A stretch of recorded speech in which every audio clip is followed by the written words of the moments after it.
पश्चिमी यूपी की 73 सीटों पर 11 फरवरी को चुनाव है। उत्तर प्रदेश का ये वो इलाका है जहां जाटों का सबसे ज्यादा असर होता है।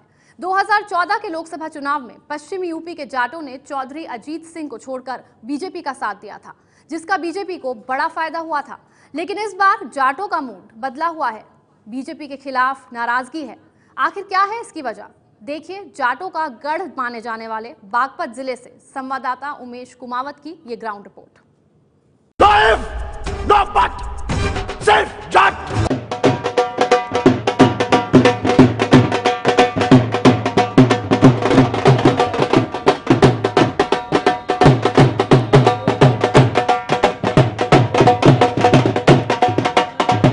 यह है पश्चिमी यूपी का चुनावी ढोल। पश्चिमी यूपी यानी वो इलाका जिसे जाट लैंड भी कहा जाता है।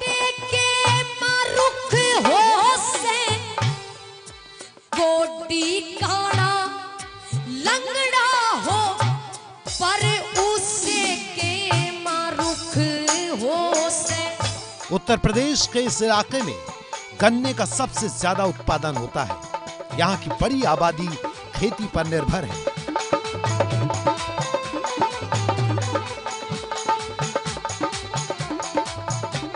यहाँ के किसानों के बारे में कहा जाता है कि सीजन की शुरुआत में उन्हें भले ही ये तय करने में वक्त लग जाए कि वो कौन सी फसल लगाएंगे, पर ये पहले से तय होता है कि कौन सी फसल नहीं लगानी। इस बार यहाँ के किसान खेती के इसी फॉर्मूले को वोटिंग में भी इस्तेमाल करने का मन बना रहे हैं। यानी वोट किसे देना है ये भले ही तय न किया हो, पर किसे नहीं देना इसका मन बना चुके हैं। उत्तर प्रदेश में चुनाव का पहला चरण पश्चिम उत्तर प्रदेश में है। यहाँ पे सीटों का गणित तय होता है जाट और मुसलमान वोट पर।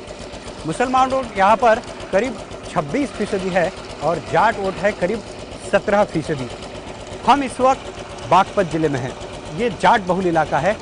आइए जानने की कोशिश करते हैं क्या है इस इलाके में जाट वोटों की हलचल।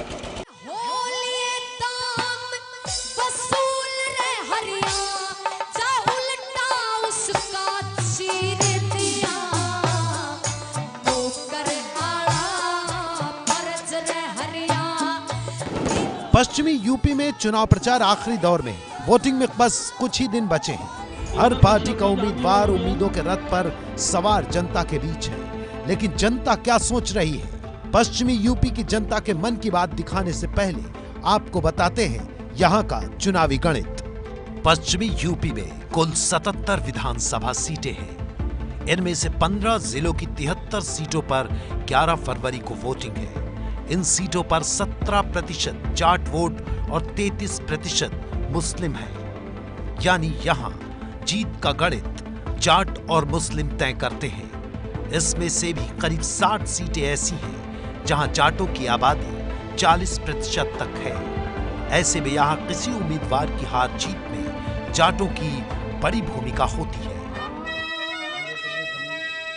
अब देखिए बागपत जिले के कंडेरा गांव की ये तस्वीर। गांव की गलियों में घूमते लोगों का ये गुट एक खास मकसद से यहाँ आया है। ये हरियाणा, दिल्ली या राजस्थान से आए जाट हैं। ये लोग चुनाव के मौके पर खास तौर से पश्चिमी यूपी के जिलों में घूम रहे हैं। यहाँ के लोगों से मिल रहे हैं। हुक्के की गुड़गुड़ाहट के बीच बातचीत का दौर चल रहा है और उसके बाद लोगों से ये अपील की जा रही है।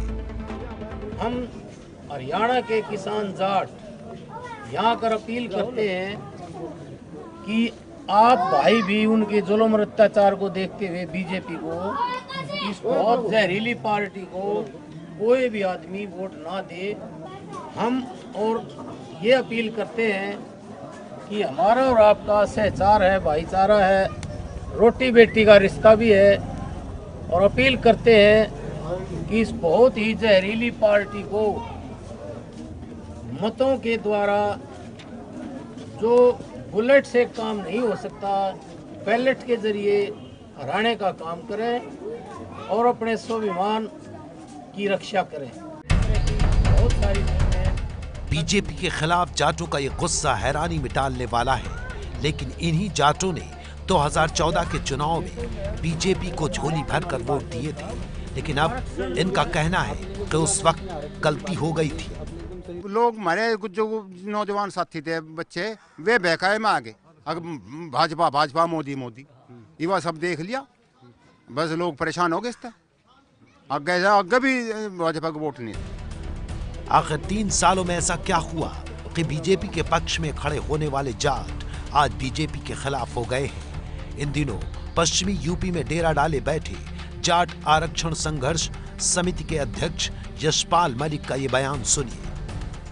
मुद्दा सीधा हमारा है कि केंद्र का जाट आरक्षण पे प्रधानमंत्री ने हमें घर पे बुला के वादा किया था 26 मार्च 2015 को कि मैं 5-6 महीने में इसको करा दूंगा, और उसके बाद जब हमने आरक्षण हरियाणा का आरक्षण कैंसिल हो गया, स्टेट का उन्होंने आरक्षण मांगा, तो देश में पहला किस्सा है जिसमें मिलिट्री बुला के गोली चलवाई गई शूट एंड साइट के।